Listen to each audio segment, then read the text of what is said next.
Hello everyone, हम बात करने वाले हैं इलेक्ट्रिकल पैनल और डिजाइनिंग के बारे में। आप मेरे चैनल को सब्सक्राइब कर लीजिए बिकॉज ऑफ मेरे चैनल पे सारी की सारी टेक्निकल वीडियोस हैं और आने वाली हैं। मैंने एक बहुत अच्छी बुक का लिंक नीचे डिस्क्रिप्शन में दिया हुआ है, आप उस बुक को वहाँ से लिंक पे क्लिक करके परचेज करके पढ़ सकते हैं। वो आपके ऑटोमेशन के स्किल्स डेवलप करेगी। अगर आपकी कोई इंक्वायरी है तो आप मुझे मेल कर सकते हैं, मेल ID मैंने आपको दिया हुआ है।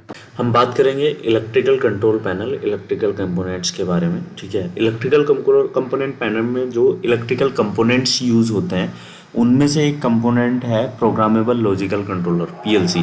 ये एक्चुअल में PLC पैनल में यूज़ होता है। ठीक है, ये क्या है, एक CPU है। ठीक है, जो पैनल के अंदर लगता है। ठीक है, ये एक तरीके से ब्रेन कहा जाता है, मतलब पूरे पैनल का ब्रेन, दिमाग बोल सकते हैं हम।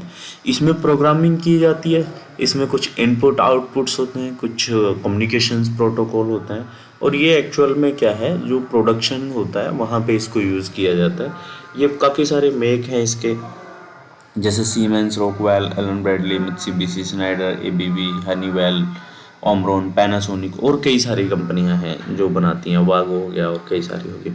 तो एक्चुअल में PLC कुछ इस टाइप का दिखता है, और ये ज़रूरी नहीं है कि ऐसा ही हो। ये रैक टाइप भी हो सकता है, मॉड्यूलर टाइप हो सकता है, कॉम्पैक्ट टाइप हो सकता है। ठीक है, it's depends on the requirement, और अलग अलग कंपनियों ने अपने अपने हिसाब से इसको डिज़ाइन करके रखा हुआ है।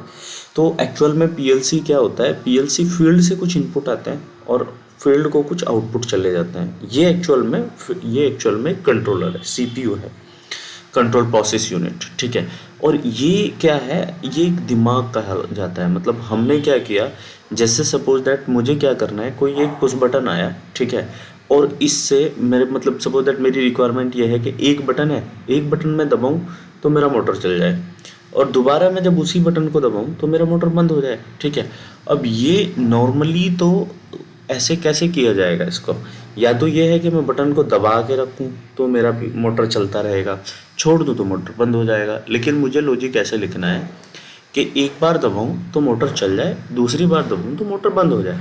ये अब अगर मैं इसकी हार्ड वायरिंग करने लगूं तो बहुत लंबा प्रोसेस हो जाएगा, बहुत सारी वायरिंग हो जाएगी, पैनल बड़ा बन जाएगा। मैं क्या करूँगा, इसको PLC में इस लॉजिक को लिख लूँगा। ठीक है, अब इसको देखो क्या क्या ज़रूरत है। एक इनपुट रहेगा जो पुश बटन का आएगा, एक आउटपुट रहेगा जो मोटर को जाएगा, मोटर के कॉन्टैक्टर पे जाएगा मोटर को ऑन करने के लिए। अब ये जो बाकी सारा है वो लॉजिक लिखा जाएगा PLC में। अब लॉजिक कई सारी लैंग्वेज में लिखा जाता है, जैसे मोस्टली जो इंडिया में लिखा जाता है वो लैडर लॉजिक में लिखा जाता है। ठीक है, और वो FBB करके भी है एक। ठीक है, फंक्शन ब्लॉक FBD है, फंक्शन ब्लॉक डायग्राम है। ठीक है, और कई सारी लैंग्वेज हैं, लेकिन हमारे यहाँ और अदर कंट्रीज़ में भी मैक्सिमम टाइम लैडर लॉजिक में लिखा जाता है। ठीक है, तो ये PLC पैनल कहाँ कहाँ लगता है, देखो जैसे DG सिंक्रोनाइजेशन पैनल हो गया, उसमें PLC पैनल की रिक्वायरमेंट होती है।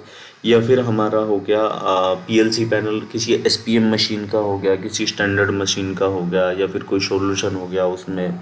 ठीक है, तो मोस्टली बहुत सारी जगहों पर हम PLC यूज़ करते हैं, जहाँ पे PLC पैनल बोला जाता है। ठीक है, अब इसके लिए इस पैनल में कुछ MCBs लगती है इन कमर पे, और कई सारी चीज़ें लगती हैं कई। और PLC का एक सेकंड पार्ट क्या है, एक HMI। मतलब PLC और HMI दोनों एक साथ लगाते हैं हम, और ये ज़रूरी नहीं है कि जहाँ PLC लगी है वहाँ HMI लगेगी ही लगेगी।